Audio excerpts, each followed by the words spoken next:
Court records from Oklahoma Territory speak of a woman whose very name silenced plantation owners. Sarah Granger, a name whispered with equal parts terror and fascination across 3 counties, stood trial not once, but 4 separate times between 1847 and 1856. Each trial involved the same peculiar charge: grievous assault upon the person of her lawful master. Each time, the courtroom was emptied of women and children before testimony began. And each time, despite overwhelming evidence, no jury would convict her. The wounds she inflicted were too specific, too calculated, too permanent. 3 men lost their ability to father children. A 4th lost something else entirely, his mind, they say, though the official record lists only severe trauma requiring medical intervention.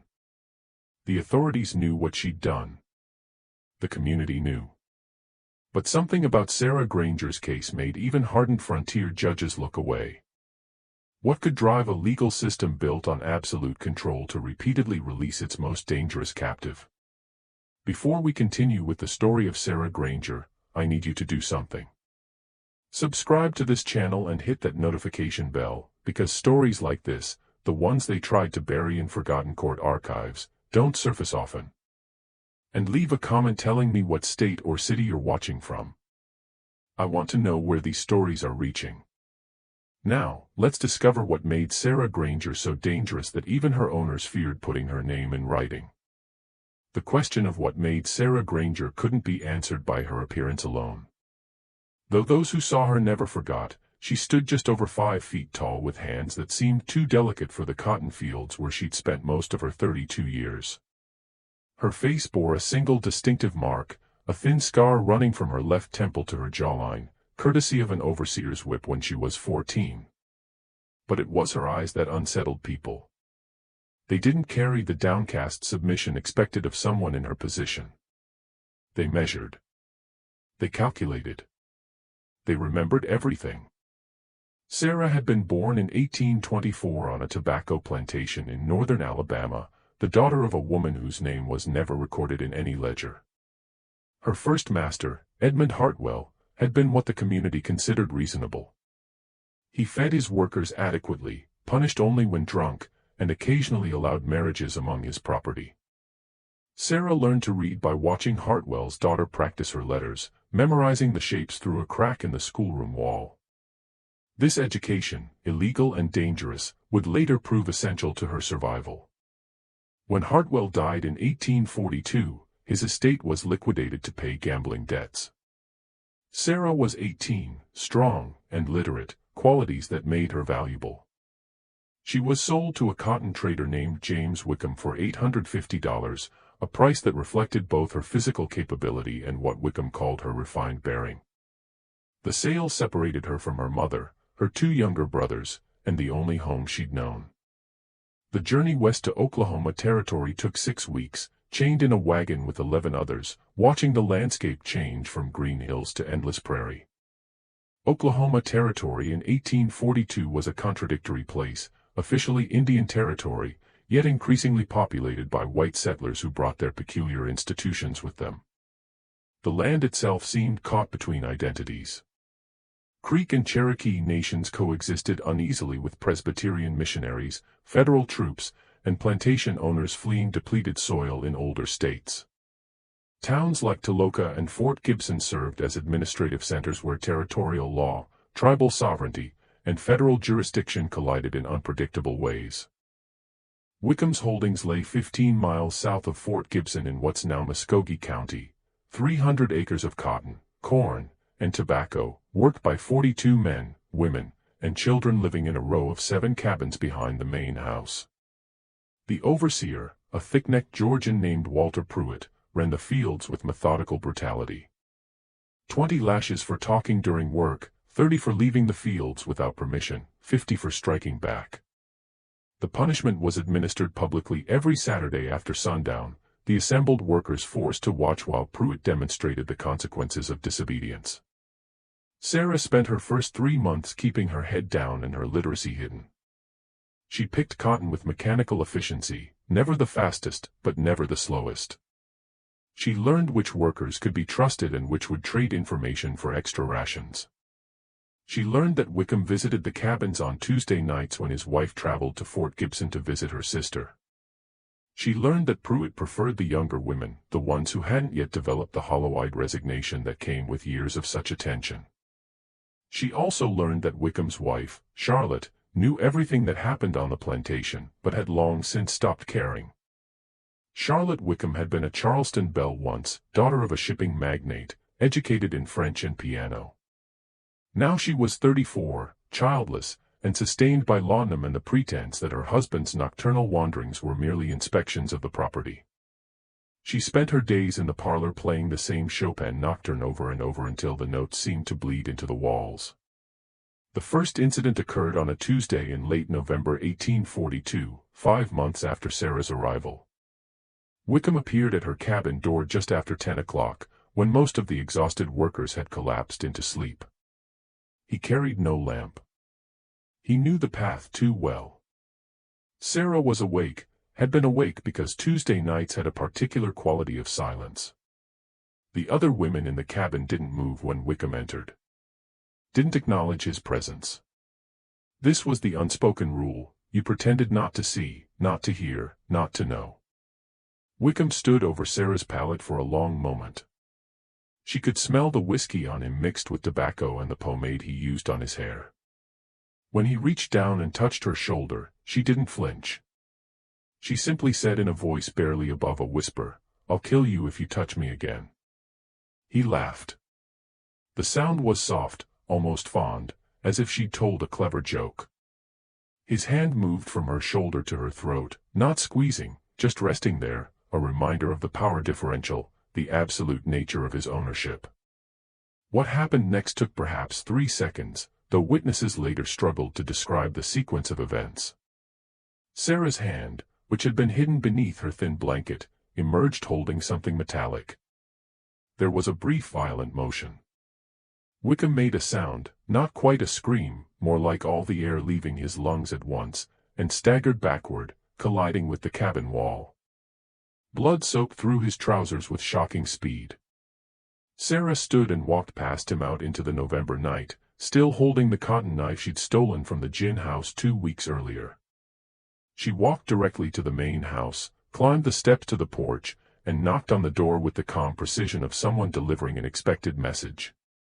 Charlotte Wickham answered, still dressed despite the late hour, her eyes glazed with opium and something that might have been curiosity. Sarah held out the bloodied knife, handle first, and spoke clearly. "Your husband tried to force himself on me. I've injured him. He's in cabin 4. He'll need a doctor." Then she sat down on the porch steps and waited for whatever came next. What came next was Dr. Theodore Gaines, roused from sleep at midnight and riding 14 miles through darkness to attend to an injury whose nature he refused to describe in detail. Gaines arrived to find Wickham barely conscious, his wife sitting in the parlor still playing that same nocturne, and Sarah Granger sitting on the porch with her hands folded in her lap as if attending church service. The medical details entered the official record only as severe trauma to the gentleman's person, rendering future marital relations inadvisable. In less delicate terms shared in whispers between doctors and lawyers over the following weeks, Sarah had castrated James Wickham with a 3-inch cotton knife, the cut so clean and precise that Gaines initially thought she must have had surgical training. The blade had removed both testicles with what he described in his private journal as remarkable anatomical knowledge. Wickham survived physically. He spent 6 weeks recovering in his bedroom while Charlotte continued her piano practice downstairs, the mechanical repetition of those same 16 measures serving as the household's only acknowledgement that anything unusual had occurred. Pruitt ran the plantation in Wickham's absence, his punishments growing more severe, his temper shorter. But he didn't touch Sarah. Nobody touched Sarah. The legal question of what to do with her became Oklahoma Territory's most uncomfortable conversation. Territorial law was clear: a slave who struck a master could be executed. A slave who caused permanent injury to a master should be executed. But the circumstances, Wickham's nocturnal visit, the location of the injury, the fact that Sarah had immediately surrendered herself, created complications no one wanted to address publicly. The territorial judge, Samuel Breckinridge, was a Kentucky transplant who'd spent 20 years navigating the impossible contradictions of frontier justice. He'd presided over land disputes between Cherokee Nation and white settlers, treaty violations, murder cases where tribal and federal law offered opposing verdicts. But Sarah Granger's case presented something different, a moral question disguised as a legal one. Breckinridge interviewed Sarah privately in the Fort Gibson courthouse, a conversation never officially transcribed but later recounted to his clerk. She answered his questions with disturbing calm. Yes, she'd taken the knife 2 weeks prior, anticipating Wickham's eventual visit. Yes, she knew the anatomy well enough to ensure the injury would be permanent. No, she felt no remorse. When Breckinridge asked why she'd chosen such a specific punishment, her answer chilled him. I wanted to make sure he couldn't do to anyone else what he tried to do to me. The trial lasted 1 day. Wickham couldn't attend, his physician claimed, though the truth was simpler, he couldn't face a courtroom where the details of his injury would become public record. Pruitt testified that Sarah had always been difficult, prone to insolent behavior. Dr. Gaines testified to the nature and severity of the injury. Charlotte Wickham didn't testify at all, though she sat in the gallery throughout, her expression unreadable. The defense, such as it was, came from an unexpected source.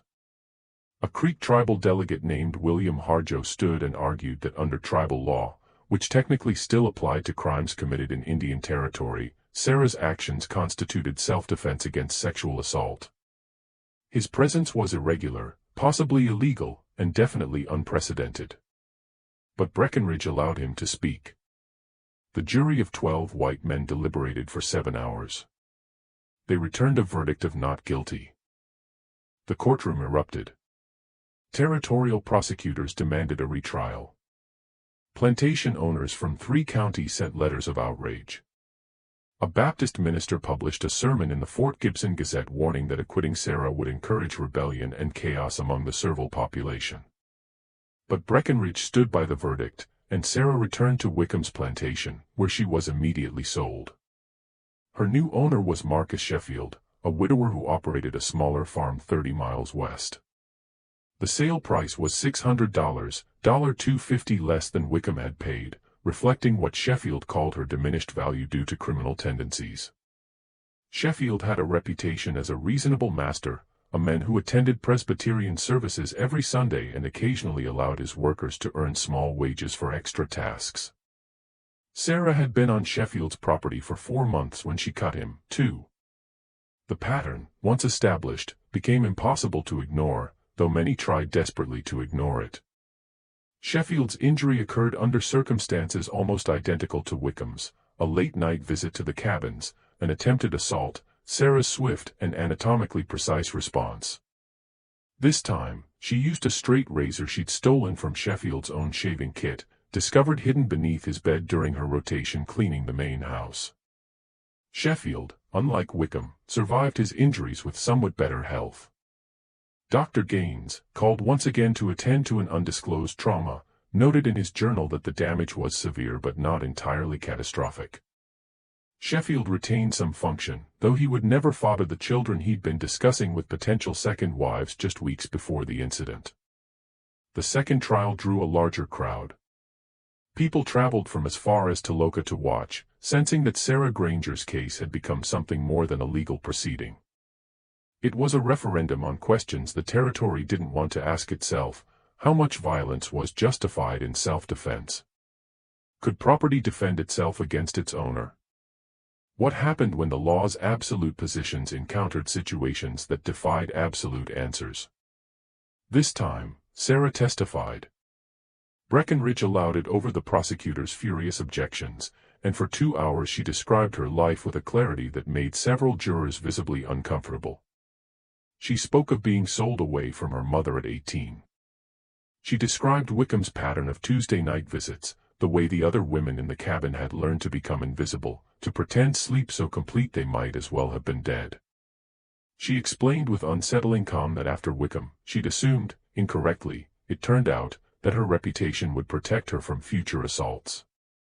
"I thought," she said, looking directly at the jury, "that once a man knew what I was capable of, he would choose differently. I was wrong about that. Mr. Sheffield knew exactly what happened to Mr. Wickham. He bought me anyway." The prosecutor, a red-faced man named Harrison Tate, demanded to know if she felt any remorse.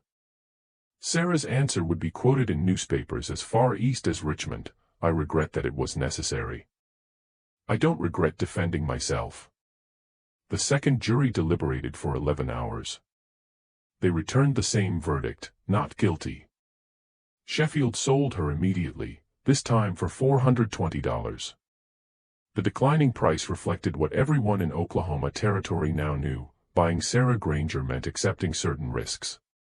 Her next owner, Elias Drummond, apparently believed himself immune to those risks. He operated a cotton gin and small mill near the Canadian River, employed 3 other workers, and considered himself a progressive master because he allowed his people to marry and maintain small garden plots. Drummond lasted 9 months before Sarah cut him. Same pattern, same outcome. A late-night visit, an attempted assault, a precise injury that ended his reproductive capability. This time, she used a paring knife from the kitchen, its edge honed to surgical sharpness on the millstone. Dr. Gaines, summoned for the 3rd time to treat injuries he found increasingly disturbing, began keeping detailed notes about the consistency of Sarah's technique. In his private journal, he wrote, "She possesses knowledge of human anatomy that would be impressive in a medical student. How she acquired this knowledge, I cannot fathom." The 3rd trial drew national attention. Abolitionist newspapers in Boston published editorials praising Sarah's resistance. Pro-slavery publications called for her immediate execution, arguing that 3 separate assaults proved premeditation and malice. A delegation of plantation owners petitioned the territorial governor to intervene, claiming that Sarah's continued freedom endangered the very fabric of civilized society. But the pattern held. Despite overwhelming evidence, despite Drummond's testimony, despite the prosecutor bringing 3 separate doctors to describe the injuries in clinical detail, the jury acquitted her. This time, the deliberation took 15 hours, and 2 jurors later admitted to a newspaper that they believed Sarah was guilty under the law, but couldn't bring themselves to convict her. Drummond didn't sell Sarah. He freed her. The manumission papers filed in December 1851 cited irreconcilable differences in temperament and included a clause forbidding Sarah from returning to Muskogee County. He paid her $75, a year's wages for skilled labor, and arranged transportation to Fort Smith, Arkansas, where a small free black community had established itself along the river. Sarah lived in Fort Smith for 3 years. She worked as a seamstress, earning enough to rent a small room above a dry goods store. She learned to read and write with greater fluency, attending evening classes taught by a Quaker schoolteacher who asked no questions about her past. She might have remained there, building a quiet life far from the events that made her name whispered with fear across Oklahoma Territory. But in May 1854, she returned. She walked back across the border into Indian Territory, traveled the 43 miles to Fort Gibson, and presented herself at the courthouse. She wanted to testify at a trial, not her own, but that of another woman accused of assaulting her master under similar circumstances. Just when we thought we'd seen it all, the horror in Sarah Granger's story intensifies. If this story is giving you chills, share this video with a friend who loves dark mysteries. Hit that like button to support our content, and don't forget to subscribe to never miss stories like this. Let's discover together what happens next. The woman Sarah wanted to defend was named Hannah, no surname recorded, 19 years old, accused of striking her master with a fire poker after he forced entry to her cabin. Hannah's master had survived with a broken collarbone and severe bruising. Unlike Sarah's cases, which involved clear patterns of attempted assault, Hannah's defense was less certain. The master claimed he'd been checking on reports of illness, that Hannah had attacked without provocation. Sarah's appearance in the courtroom caused immediate controversy.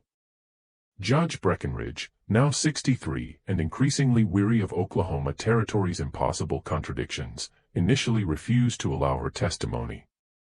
She wasn't a witness to the events in question. She had no legal standing in the case. But Sarah had anticipated these objections. She brought documents, 4 years of correspondence with other women across 3 territories, letters describing similar incidents, patterns of assault and retaliation, the legal outcomes that followed. She'd been collecting these accounts since her arrival in Fort Smith, using her literacy and her wages to maintain a network of information that few people knew existed. Some letters came from free women.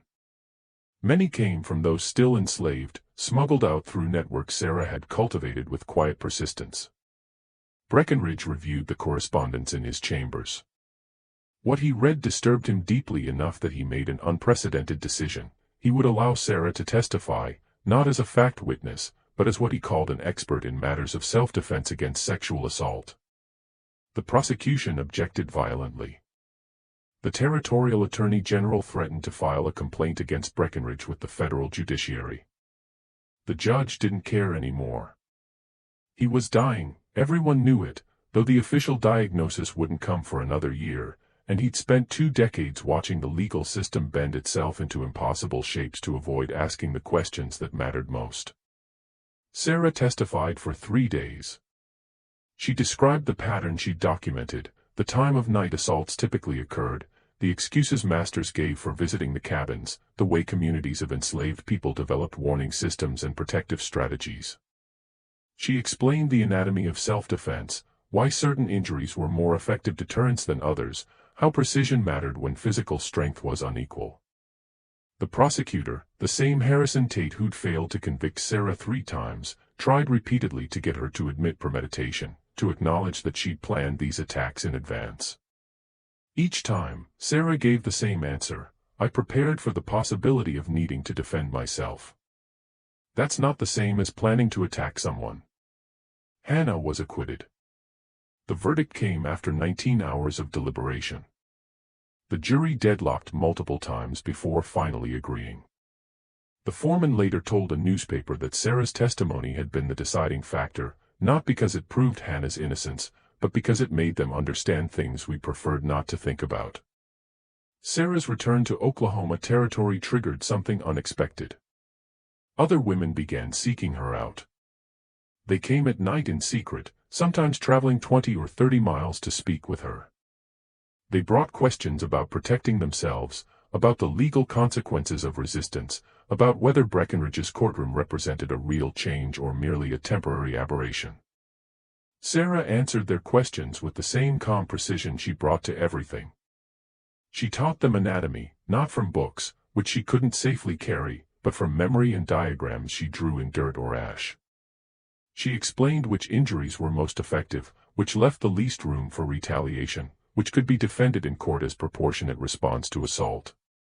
She never encouraged violence.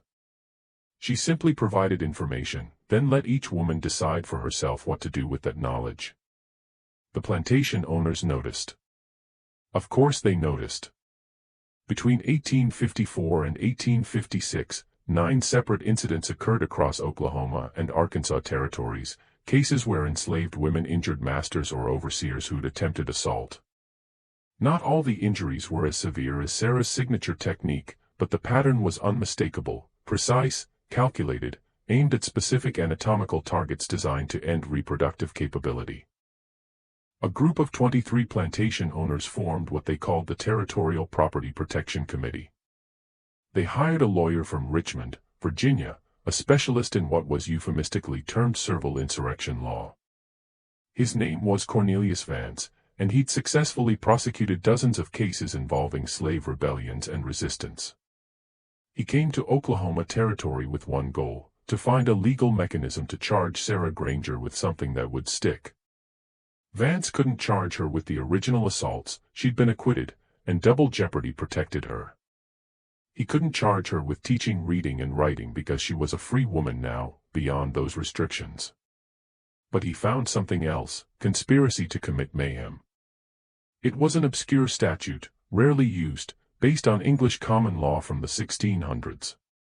The charge didn't require proof that Sarah had directly participated in any attack, only that she provided knowledge and encouragement that led to injuries. The fourth trial began in August 1856. This time, the prosecution called 17 witnesses, masters who'd been injured, overseers who testified to seeing Sarah meeting with women who later committed assaults, even one woman who claimed Sarah had explicitly instructed her on where to cut. The courtroom was packed. Federal marshals stood guard, anticipating violence. Judge Breckinridge, visibly frail now, his hands shaking as he held his gavel, presided over what everyone knew would be his final significant case. Sarah's defense team, 3 lawyers from the newly formed Oklahoma Territorial Bar Association who'd volunteered their services, argued that teaching self-defense couldn't constitute conspiracy. They brought medical experts who testified that the injuries, while severe, were rarely life-threatening. They presented evidence that every woman who'd been charged following these incidents had been acquitted on grounds of self-defense. But Vance was skilled. He reframed the question brilliantly. Wasn't there a difference between spontaneous self-defense and calculated, premeditated action? Didn't Sarah's lessons constitute planning? Didn't the consistency of the injuries across multiple incidents suggest coordination rather than individual desperate acts? The testimony revealed something that horrified the prosecution even as they presented it. Sarah hadn't just been teaching anatomy. She'd been documenting everything. In a rented room above a boarding house in Fort Gibson, investigators found 47 letters, 6 journals, and detailed records of assaults, legal proceedings, and outcomes across 5 territories. Sarah had been building a comprehensive archive of resistance, a record of what worked legally and what didn't, which judges were sympathetic and which prosecutors could be outmaneuvered. It was, in essence, a handbook for resistance, not a call for rebellion or violence, but a careful, methodical guide to self-defense and the legal strategies that might protect those who defended themselves. Some pages contained medical drawings. Others held transcripts of legal arguments that had succeeded in court. One journal documented the names and outcomes of 43 women who'd been charged with assaulting their masters. 37 had been acquitted, 4 convicted of lesser charges, 2 executed. Vance held up these documents during his closing argument. This, he said, is not spontaneous self-defense. This is organized resistance. This is a deliberate campaign to undermine the fundamental structure of our society. Sarah's lead attorney, a young man named Robert Chenoweth who'd moved to Oklahoma Territory specifically to challenge slavery through legal channels, stood for his closing statement. He spoke for 2 hours, his words later preserved in court transcripts that abolitionists would reprint and distribute for decades. "Gentlemen of the jury," he said, "you've heard the prosecution describe a conspiracy. I ask you to consider what kind of conspiracy requires no secrecy, no hidden meetings, no coded messages, because it consists entirely of teaching women how to protect themselves from assault. Mr. Vance calls this organized resistance. I call it the natural consequence of a system that provides no other protection." Sarah Granger didn't create the need for this knowledge. That need existed long before she began documenting it. She simply gave women the information they needed to survive. The jury deliberated for 4 days. During that time, Fort Gibson existed in a state of suspended tension. Federal troops patrolled the streets anticipating riots. Plantation owners from across the territory congregated in hotels comparing notes on workers who'd become difficult since Sarah's return. Meanwhile, a group of free black residents and sympathetic whites organized a continuous presence outside the courthouse, waiting silently for the verdict. Judge Breckinridge used those 4 days to write his own final statement, not a legal document, but a personal letter to his daughter in Philadelphia. The letter survived in family archives and was eventually published in 1889. In it, he wrote, "I have presided over hundreds of cases in my 20 years on this bench. I have sentenced men to hang, dissolved marriages, adjudicated property disputes worth thousands of dollars. But none of those cases required me to confront the central question that Sarah Granger's trials have forced upon this territory: can a legal system built on absolute property rights acknowledge that some forms of property have the right to defend themselves? We have constructed an edifice of law that depends on certain people being things rather than humans. And then we act shocked when those people remind us they are, in fact, human. Sarah Granger is guilty of only one crime, refusing to accept the premise that her body belongs to anyone but herself. The letter was never sent. Breckenridge died of heart failure on the third day of jury deliberation, collapsing in his chambers while reviewing case law. His death shocked the territory. He'd been ill for months, but his presence had seemed permanent, as fixed as the courthouse itself. The trial was suspended for 3 days of mourning, then resumed under Judge William Patterson, a younger man with significantly less patience for legal complexity. When the jury finally returned, their foreman looked exhausted. He read the verdict in a voice barely audible beyond the first row, not guilty on all charges. But he didn't stop there. In an unprecedented addition to the standard verdict, he read a statement the jury had collectively written. We find the defendant not guilty of conspiracy because we cannot in good conscience criminalize the act of teaching women to protect themselves from assault.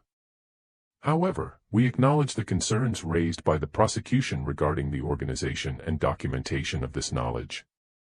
We therefore recommend that territorial authorities establish clear legal protections for enslaved persons against sexual assault by their masters, rendering such self-defense instruction unnecessary. The courtroom sat in stunned silence. The jury's statement was legally meaningless. Juries decided facts, not policy, but its implications were explosive. They'd essentially declared that the problem wasn't Sarah's actions, but the system that made her actions necessary. Vance immediately filed an appeal with territorial authorities, arguing that the jury had exceeded its mandate. The Territorial Property Protection Committee announced a reward of $500 for information leading to Sarah's conviction on any charge. Several newspapers published editorials calling for her exile or arrest on vagrancy charges. But something had shifted. The consensus that had previously existed among Oklahoma Territory's white population, that the system itself was beyond question, had fractured. Presbyterian ministers began preaching sermons about moral complexity in an immoral institution. The territorial legislature received petitions from women's groups in Fort Smith and Toloka asking for exactly what the jury had recommended, legal protections against assault. Nothing came of these petitions. The territorial government, dominated by plantation interests, had no intention of undermining the property rights that formed the foundation of its economy. But the conversation had changed. Sarah Granger's case had forced questions into the open that could no longer be completely suppressed. Sarah herself seemed oddly detached from the controversy swirling around her. She continued living in Fort Gibson, working as a seamstress, maintaining her correspondence with women across multiple territories. She attended church services at the African Methodist Episcopal congregation, sang in the choir, lived a life that seemed almost aggressively normal considering the chaos her trials had created. But she was also preparing. In the 18 months following her fourth acquittal, she began transferring her documents to a network of safe locations, churches, private homes, even a Creek Nation council house where a sympathetic delegate agreed to store a trunk of letters in tribal archives. She was creating redundancy, ensuring that even if one location was raided, the information would survive. She also began training others to continue the work. 3 women, 2 formerly enslaved, 1 freeborn, studied with her for months, learning not just the anatomy and legal strategies, but the careful documentation methods that made her archive valuable. They learned to write clearly and concisely, to preserve dates and details, to distinguish between rumor and verified fact. In December 1857, 2 federal marshals arrested Sarah on charges of mail fraud. The charge was technical, absurd on its face. They claimed she'd been using the postal system to distribute information that endangered public safety. The evidence was thin: a few confiscated letters, testimony from a postmaster who admitted he'd been pressured to monitor her correspondence. Everyone understood this was simply the latest attempt to silence her through legal mechanisms. This trial was different from the previous 4. Judge Patterson made clear from the opening that he would tolerate no lengthy testimonies about self-defense or systemic abuse. The question, he insisted, was simple: had Sarah Granger violated federal postal regulations? Everything else was irrelevant. The trial lasted 2 days. The jury returned a guilty verdict in 40 minutes. Patterson sentenced her to 18 months in federal detention at Fort Leavenworth, Kansas, to be followed by permanent exile from Oklahoma Territory. As marshals led her from the courtroom, Sarah turned and spoke directly to the gallery, her voice clear enough to carry to the back rows. "They can exile one woman. They cannot exile the knowledge I've shared. Remember that." Fort Leavenworth in 1858 was a military installation that doubled as a federal prison for the territories. Sarah arrived in January, shackled in a wagon with 3 other prisoners, and was assigned to the women's section, a limestone building that housed 17 women convicted of crimes ranging from theft to murder. The building itself told a story of institutional priorities. Built in 1847, the women's section occupied what had originally been a storage facility. 3 long rooms with small windows set high in the walls, designed more for ventilation than light. The limestone walls wept moisture in winter, creating a perpetual dampness that penetrated clothing, blankets, everything. In summer, the same walls held heat like an oven, making the cramped quarters almost unbearable. Each room housed 6 women sleeping on narrow wooden platforms with thin straw mattresses that harbored bedbugs and lice. The conditions were harsh but not intentionally cruel. Or rather, the cruelty was systemic rather than personal. The guards, a rotation of 3 men overseen by a matron named Mrs. Hale, treated the inmates with detached efficiency. They weren't brutal. They simply enforced the rules with mechanical consistency: silence during work hours, single-file movement between buildings, no physical contact between inmates, mandatory attendance at all meals and religious services regardless of health or circumstance. Inmates worked in the laundry during the day, washing uniforms for the garrison. Hundreds of pounds of wool and cotton scrubbed by hand in scalding water, wrung out and hung to dry in all weather. The work destroyed hands and backs with democratic impartiality. Women who'd never done manual labor before worked alongside those who'd spent their lives in fields or factories. By the end of the first month, everyone's hands looked the same: cracked, bleeding, perpetually raw from the harsh soap and hot water. They were allowed to write letters, though all correspondence was read by guards before being sent. They attended mandatory church services on Sunday led by a Methodist chaplain named Reverend Thomas Blackwell, who favored long sermons about repentance and redemption. His favorite theme was the concept of divine justice, how earthly punishments prepared the soul for heavenly salvation. He never looked directly at the inmates when he preached, instead fixing his gaze on a point slightly above their heads, as if addressing not the women themselves, but the sins they represented. Sarah adapted with the same calm precision she'd brought to everything else in her life. She worked efficiently at the laundry tubs, her movements economical and practiced. She caused no trouble, responded to orders promptly, kept her thoughts to herself. The other inmates knew her reputation. Several had read about her trials in newspapers, and word traveled quickly in the confined quarters, but Sarah neither confirmed nor denied the stories. When asked directly by a woman named Catherine, a counterfeiter from St. Louis, Sarah simply said, "What I did for reasons that made sense at the time. What you've heard is probably close enough to the truth." The women's section developed its own social hierarchy, as all confined populations do. There were the politicals, women like Sarah, convicted of crimes that had ideological dimensions. There were the unfortunates, women convicted of theft or prostitution, crimes of poverty rather than intent. And there were the dangers, 3 women convicted of murder, who occupied a psychological space separate from the rest. The politicals and unfortunates mixed somewhat freely.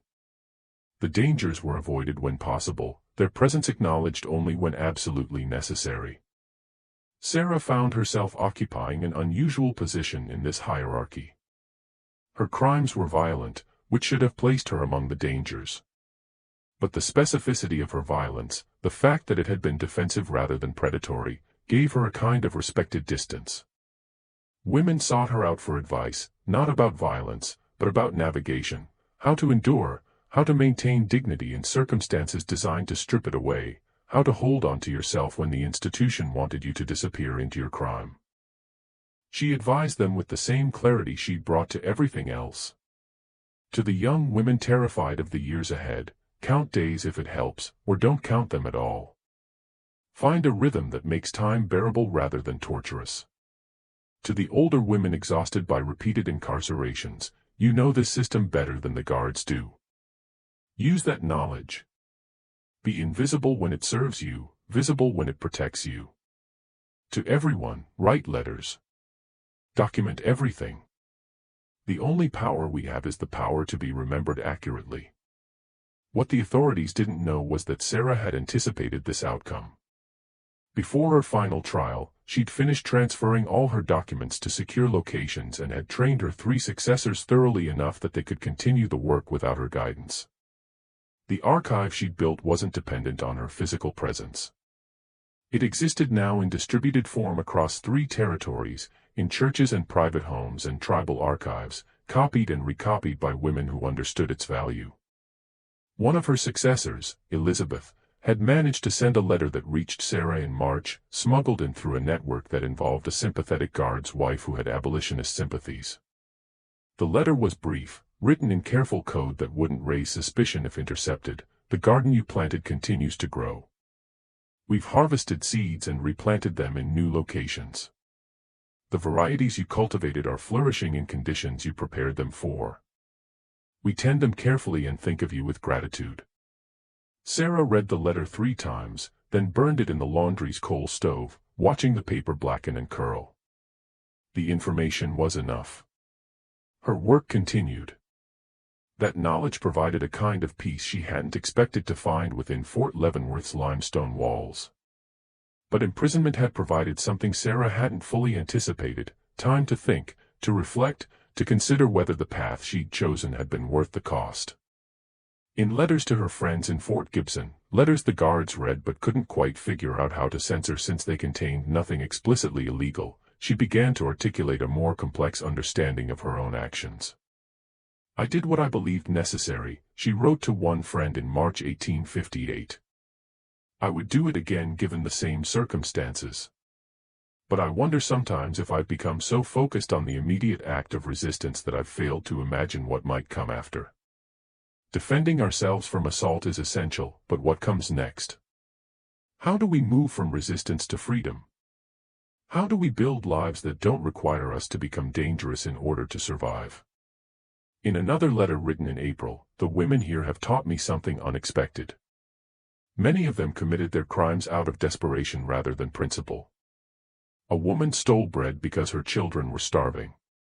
Another killed a man who'd beaten her for years. Their stories remind me that resistance takes many forms, not all of them calculated or strategic. Sometimes survival itself is resistance. Sometimes just continuing to exist, refusing to be erased, is the most radical act possible. These letters circulated among her network, copied and discussed in quiet conversations. They revealed a Sarah Granger more thoughtful and conflicted than the figure who'd emerged in court transcripts and newspaper accounts, not a simple heroine or villain, but a woman grappling with the consequences of her choices, trying to articulate a philosophy of resistance that went beyond her own specific circumstances. The prison routine had a numbing quality that some inmates found comforting and others found maddening. Wake at 5:30. Breakfast of cornmeal mush and chicory coffee. Work from 7 until noon. Lunch of bread and bean soup. Work from 1 until 6. Dinner of more bread, occasionally with salt pork. Lights out at 8. Sunday varied only in the addition of 2 church services, morning and evening, that bracketed a day of enforced rest that felt more like extended confinement. Sarah marked time by the changes in light through the high windows, the way the angle of sun shifted across the laundry room floor as seasons progressed. Spring brought longer days and the smell of prairie grass through the small ventilation openings. Summer brought oppressive heat and the distant sound of military drills. Fall brought cooler air and the formation of geese overhead, their calls somehow reaching even into the stone building. Winter brought darkness and cold that penetrated everything. In July 1858, 6 months into her sentence, something unexpected happened. A group of women petitioned the territorial governor for Sarah's early release, arguing that she'd been convicted on technical charges that wouldn't have stood if the real goal hadn't been to silence her. The petition contained 127 signatures: white women, black women, Creek and Cherokee women, crossing racial and legal boundaries that rarely overlapped. The petition itself was a remarkable document, carefully worded to avoid inflammatory language while making its point clearly. It acknowledged that Sarah had been convicted of mail fraud, then systematically demonstrated why the conviction represented a miscarriage of justice. It noted that the postal regulations she'd allegedly violated were inconsistently enforced, that dozens of people regularly used the mail system for similar purposes without prosecution. It pointed out that the trial had been unusually brief, that evidence of selective prosecution had been excluded, that the sentence was disproportionate to the offense. More significantly, the petition argued that Sarah's real crime had been teaching women to defend themselves against assault, a service that should be recognized as public good rather than criminal conspiracy. This language was bold, possibly dangerous for the signatories. Yet 127 women had been willing to attach their names to it. The governor, a political appointee named William Seward, no relation to the senator, dismissed the petition without comment. But its existence mattered. It demonstrated that Sarah's influence extended beyond the communities of enslaved and formerly enslaved people, that her message had reached women who had everything to lose by associating themselves with her cause. Several signatories were wives of military officers stationed at forts across Kansas and Oklahoma territories. Others were teachers, shopkeepers, farmers' wives, respectable women who'd taken considerable social risk by signing. News of the petition reached Fort Leavenworth through informal channels. Mrs. Hale, the matron, mentioned it during a laundry inspection, her tone carefully neutral. "Seems you've got friends making noise on your behalf. Won't do any good, but it's something." Sarah absorbed the information without visible reaction. But that night, lying on her narrow platform, she allowed herself a moment of something approaching hope. Not hope for early release, she was too realistic for that, but hope that her work would outlast her confinement, that the seed she'd planted would continue bearing fruit. The petition had one unintended consequence: it increased scrutiny on Sarah within the prison. The commandant, Colonel Marcus Hayes, became concerned that she might be organizing inmates or using her correspondence to coordinate resistance activities. He ordered all her letters read more carefully, all her interactions observed more closely. Mrs. Hale was instructed to report any suspicious behavior, any attempts to form alliances or share information. But Sarah had anticipated this, too. She'd been careful from the beginning to maintain friendly but superficial relationships with other inmates. She offered advice when asked, but never initiated political discussions. Her letters home were carefully crafted to contain nothing actionable: expressions of gratitude for support, reflections on prison routine, questions about friends' health and welfare. If the authorities were looking for evidence of conspiracy, they found nothing. August brought a heat wave that turned the women's section into something approaching torture. The limestone walls, which held cold so effectively in winter, now held heat with equal efficiency. Women collapsed at the laundry tubs. The straw mattresses became breeding grounds for insects that seemed to thrive in the oppressive conditions. Mrs. Hale requested permission to adjust the work schedule, allowing inmates to work during cooler morning hours, but Colonel Hayes denied the request. Rules were rules. Maintaining discipline required consistency. 3 women died that August, 1 from heat stroke, 2 from dysentery that spread through the confined quarters with terrifying speed. The deaths were recorded matter-of-factly in prison logs: names, dates, causes. The bodies were buried in the prison cemetery with minimal ceremony. Life continued with mechanical indifference. Sarah survived the heat through the same strategies that had gotten her through previous hardships: methodical hydration, careful rationing of energy, mental discipline that allowed her to separate her consciousness from immediate physical discomfort. She'd learned these techniques in cotton fields under Alabama sun, refined them during the journey to Oklahoma territory, applied them now in this new context. Pain was inevitable. Suffering was a choice in how you process that pain. By September, when temperatures finally began to moderate, Sarah had lost weight she couldn't afford to lose. Her hands, already damaged by laundry work, had developed sores that wouldn't heal properly in the damp conditions. She developed a cough, nothing serious initially, just a persistent irritation that made sleep difficult.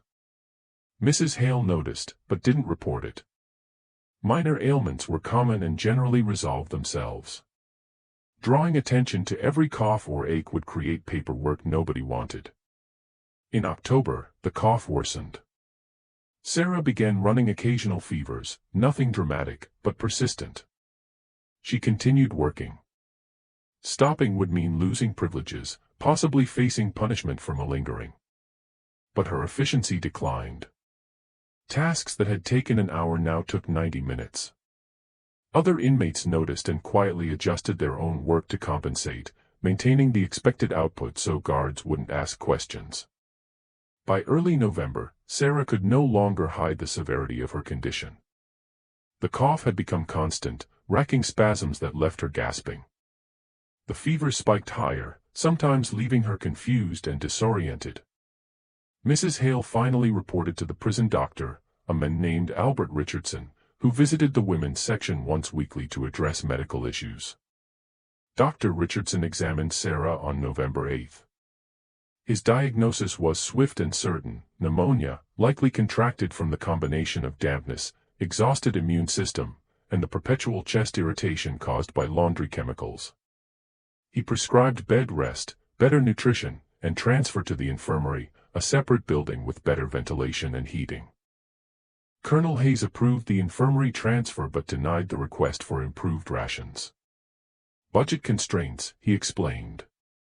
The prison operated on fixed appropriations. Special meals for sick inmates would create precedent that couldn't be sustained. Richardson argued that without adequate nutrition, Sarah's chances of recovery were minimal. Hayes shrugged. She was a federal prisoner serving time for crimes against public order. The government's obligation was to confine her safely, not to ensure her comfort or recovery. The infirmary held 6 beds in a single room, currently occupied by 4 other patients, 2 women with tuberculosis, 1 recovering from a fall that had fractured her collarbone, 1 suffering from some unnamed wasting disease that had reduced her to skeletal fragility. Sarah was assigned a bed near the window, a mixed blessing. The ventilation helped with breathing, but the drafts aggravated her fever. For 3 weeks, she existed in that peculiar state between life and death that serious illness creates. Some days, she seemed to improve, sitting up to drink broth, managing brief conversations with other patients. Other days, she couldn't distinguish between waking and sleep, her consciousness drifting through memories and dreams without clear boundaries. She dreamed of Alabama, of her mother whose name she'd never known, of 2 brothers sold away before she was old enough to remember their faces clearly. She dreamed of cotton fields and the scar on her face, and the moment she'd decided that survival required becoming dangerous. She dreamed of courtrooms and judges and juries who'd looked at her with expressions she still couldn't quite interpret. Horror, yes, but also something else: respect, fear, recognition. She dreamed of the women she'd taught, the letters she'd collected, the archive she'd built. In her dreams, the archive had physical form, a building made of paper and ink, walls constructed from documented resistance, roof thatched with the stories of women who'd refused to accept the premise of their own powerlessness. People walked through this building, reading the walls, learning from the accumulated knowledge. The building stood solid and permanent, impervious to fire or flood or deliberate destruction. The prison chaplain, Reverend Blackwell, visited the infirmary every few days. He sat beside Sarah's bed and spoke to her about repentance, about accepting divine will, about the peace that came from surrendering pride and acknowledging sin. Sarah listened when consciousness permitted and ignored him when it didn't. On his final visit in late November, she was lucid enough to respond. "Have you ever considered," she asked him, her voice barely above a whisper, "that maybe some things we call sins are actually refusals to participate in greater sins? That defending yourself isn't the same as attacking someone?" Blackwell considered this question with unexpected seriousness. "The Bible is clear about submission to authority," he said finally, "about turning the other cheek, about rendering unto Caesar. These principles exist for reasons." "They exist," Sarah replied, "because they're convenient for people in power. But they weren't written by women in cabins waiting for Tuesday night visits. They weren't written by people who had to choose between violence and violation." Blackwell had no response to that. He sat in silence for several minutes, then offered a brief prayer and left. He never visited her again. Dr. Richardson checked on her daily, monitoring her deteriorating condition with professional detachment that occasionally cracked to reveal genuine frustration. He knew she was dying. He knew it was preventable. Better nutrition, warmer quarters, earlier intervention, any of these might have changed the trajectory. But the system didn't allow for such flexibility. So he documented her decline in clinical terms, noted the progression of symptoms, and waited for the inevitable outcome. On December 1st, Sarah experienced a period of unexpected lucidity. The fever had broken temporarily, leaving her weak but clear-headed. She asked Mrs. Hale for paper and pen, saying she wanted to write final letters. Hale hesitated. Dying inmates didn't usually get such privileges. But something about Sarah's calm request made her agree. Sarah wrote 3 letters that afternoon, working slowly, stopping frequently to rest. The first was to her friends in Fort Gibson, thanking them for their support and urging them to continue the work she'd started. The second was to Elizabeth and her other successors, providing final instructions for maintaining the archive and expanding the network. The third was addressed to Judge Breckinridge's daughter in Philadelphia. Breckinridge himself had died, but Sarah had learned his daughter had become involved in abolitionist work. In this final letter, Sarah wrote, "Your father understood something that many men in his position refuse to see, that law without justice is simply organized violence. He allowed me to defend myself legally because he recognized that the system he served was morally indefensible.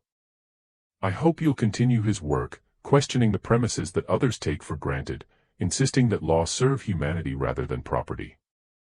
Tell your children that there was once a judge in Oklahoma Territory who chose conscience over convention. In a better world, that wouldn't be noteworthy. In this world, it's worth remembering." She sealed the letters and gave them to Mrs. Hale, who promised to mail them. Whether Hale actually did so remains unclear. No delivery records survived. But years later, copies of all 3 letters appeared in historical archives, suggesting they'd reached their intended recipients and been preserved. On December 2nd, Sarah's fever returned with renewed intensity. She drifted in and out of consciousness, her breathing labored and irregular. Dr. Richardson increased her laudanum dosage, prioritizing comfort over lucidity. There was nothing else he could do. Sarah Granger died just after dawn on December 3, 1858, at age 34. The official cause of death was listed as pneumonia complicated by general physical decline.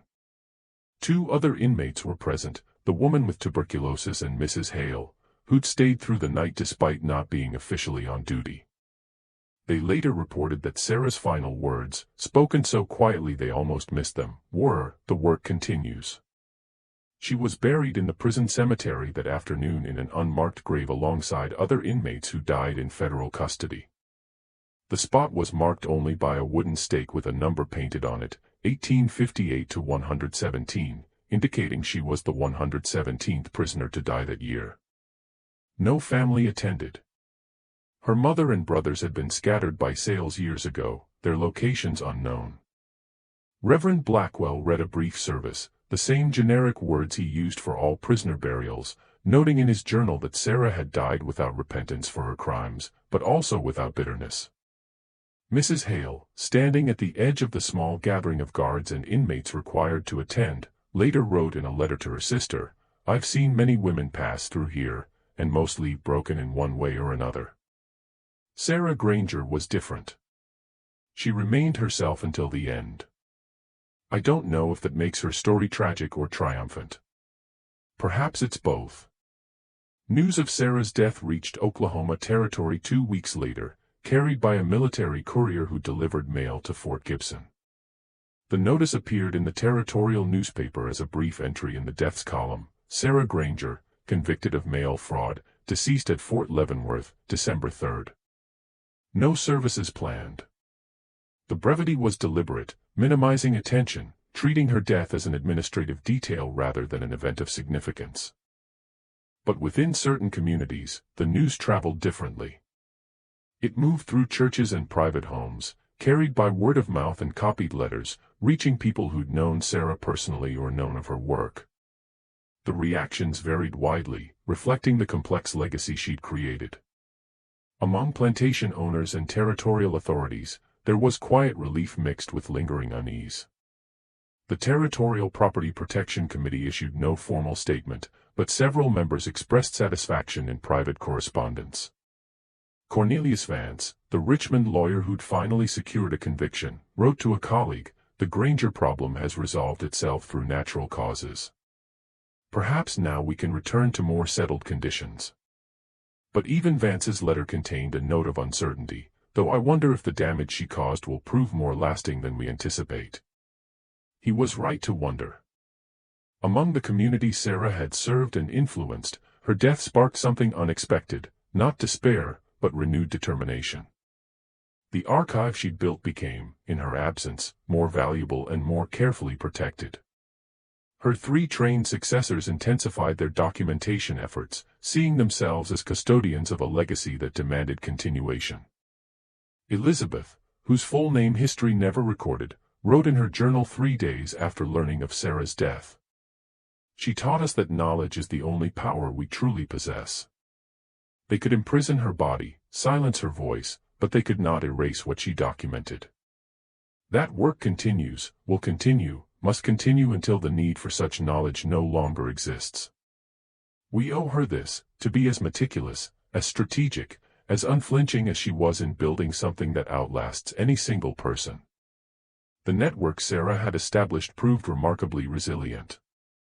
In the 18 months following her death, the documentation system she'd created actually expanded, incorporating new correspondence from Missouri, Arkansas, and as far east as Tennessee. Women who'd never met Sarah, but had learned of her work through second-hand accounts, began sending their own stories, their own observations about patterns of assault and resistance, contributing to an archive that grew more comprehensive even as its founder lay in an unmarked grave. This expansion wasn't without risks. In April 1859, authorities in Arkansas intercepted a packet of letters being transported between Fort Smith and a church in Little Rock.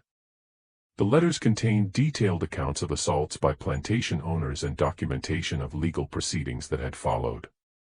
5 women were arrested on charges of conspiracy and seditious correspondence.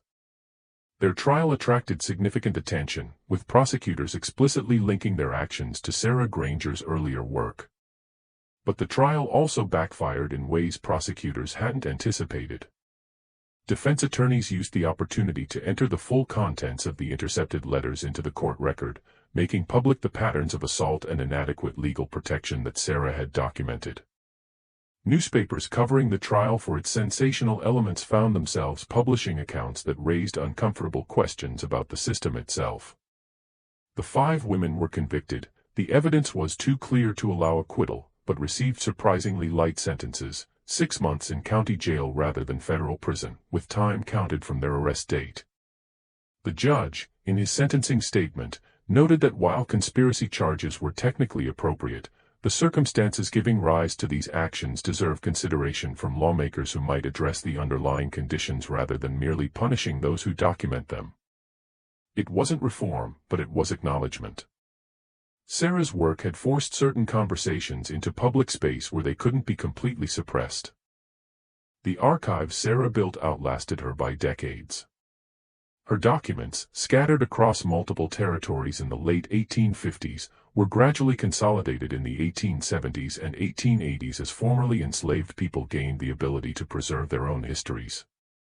Some materials ended up in church basements in Fort Gibson and Toloka, carefully wrapped in oilcloth and stored in wooden trunks. Others were incorporated into early African American historical societies forming in larger cities. A significant portion was transferred to Creek Nation archives, where tribal historians recognized their value as documentation of a period when their territory had been torn between competing legal and moral frameworks. One of the more remarkable preservation stories involved a Presbyterian minister named Harold Thompson, who'd served in Fort Gibson during the 1850s. Thompson had been ambivalent about slavery, not an abolitionist, but troubled by what he witnessed. After the Civil War, while sorting through church records, he discovered that his predecessor had been storing a collection of Sarah's correspondence in a hidden compartment beneath the pulpit. Rather than destroying these documents, Thompson carefully cataloged them, added contextual notes about the historical period, and eventually donated them to a seminary library in Ohio. His accompanying letter, dated 1877, explained, "These documents made me profoundly uncomfortable when I first discovered them. They describe a world I witnessed but preferred not to acknowledge, acts of resistance I knew occurred but chose to ignore. I am preserving them not because they reflect well on my generation, but because future generations deserve to know what really happened, not the sanitized version we tell ourselves to maintain comfortable consciences." The legal legacy of Sarah's trials proved equally complex and enduring. While none of her acquittals established formal precedent, the cases were too specific, too dependent on local circumstances. They did influence how territorial courts approached similar cases in the years that followed. Between 1859 and 1865, at least 11 cases involving enslaved persons charged with assaulting their masters included references to territorial precedent regarding self-defense under duress, though never citing Sarah Granger by name. Judges seemed to recognize that her trials had created an informal standard that couldn't be completely ignored. Defense attorneys learned to invoke the principles her cases had established without directly mentioning the controversial figure behind them. This indirect influence meant that Sarah's impact on jurisprudence was real but difficult to trace in official records. Her name appeared rarely, but the legal reasoning her trials had generated continued shaping outcomes. More significant than legal precedent was the cultural impact. The women Sarah trained continued her work, documenting assaults and legal outcomes, teaching anatomy and self-defense, building networks of communication that would prove crucial during the chaos of the Civil War and its aftermath. When federal troops occupied Oklahoma Territory in 1863, they found communities of formerly enslaved people who were remarkably well-organized, who had preserved records of property ownership and family relationships, who understood legal procedures with unusual sophistication. Major Benjamin Harris, a Union officer assigned to administer contraband camps near Fort Gibson, wrote in his official report, "The Negro population here displays an unexpected level of organization and legal knowledge. They maintain extensive documentation of their circumstances and possess clear understanding of their rights under military occupation. This preparation suggests long-standing systems of education and communication that preceded our arrival." He didn't know he was observing the fruits of Sarah Granger's decade-old initiative, the networks and practices she'd established continuing to function years after her death. But some of the people he encountered knew. They remembered, even if they couldn't explain to Union officers the full history of how their communities had learned to document and organize. The three men Sarah injured, Wickham, Sheffield, and Drummond, lived out their lives in varying degrees of obscurity, their connection to her story something they never acknowledged publicly. James Wickham sold his Oklahoma plantation in 1860 for a fraction of its value and moved to New Orleans, where he invested in cotton trading. He never remarried, never fathered children, lived alone in a boarding house until his death from yellow fever in 1873. His estate inventory revealed a man of modest means who'd never recovered the wealth he'd possessed before that November night in 1842. A single notation in his personal effects caused confusion among those settling his estate, a newspaper clipping about Sarah's trials, carefully preserved in a leather wallet. Why he kept it, no one could say. Marcus Sheffield remained in Oklahoma Territory, eventually serving 2 terms in the territorial legislature during the 1860s. He became known as a moderate voice on Reconstruction issues, advocating for gradual integration policies that satisfied neither former enslavers nor freedmen. In 1869, he gave a speech to the legislature about reconciling the territory's past with its future, a carefully worded address that acknowledged historical injustices without directly confronting his own role in them. One passage stood out: "We built a system that demanded certain people bear unbearable burdens, then expressed shock when they refused. Understanding this may help us build something better." He never mentioned Sarah Granger in that speech or any other public statement, but those who knew the history recognized the indirect acknowledgement. Sheffield died in 1881, having outlived Sarah by 23 years. Elias Drummond, who'd freed Sarah and paid her to leave after the third incident, had the most interesting trajectory. He became a vocal advocate for emancipation in the early 1860s, joined the Republican Party when it organized in Oklahoma Territory, and served as a delegate to several Reconstruction conventions. His advocacy earned him the resentment of former colleagues and threats from groups opposed to racial equality. In 1867, during a contentious town meeting in Fort Gibson, someone finally confronted him about his history with Sarah Granger. Drummond's response was recorded by a newspaper reporter: "I made the same mistake as others, believing that legal ownership somehow justified moral transgression. I was corrected in a manner I could not ignore or misinterpret. That correction changed how I understood the world.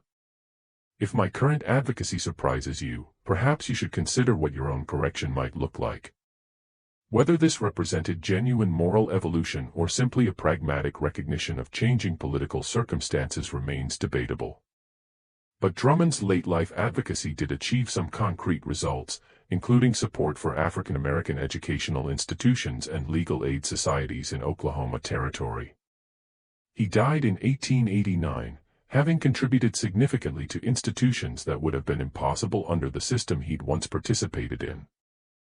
The cemetery at Fort Leavenworth, where Sarah was buried, underwent several expansions and reorganizations over the decades. By the 1920s, the section holding federal prisoners had been largely cleared, the graves relocated to make room for military personnel. Sarah's remains, along with those of dozens of other inmates, were moved to an unmarked mass grave on the prison's eastern boundary. A small stone marker erected in 1934 by a Women's Historical Society notes that the area contains federal prisoners, 1850 to 1880, but makes no mention of specific names.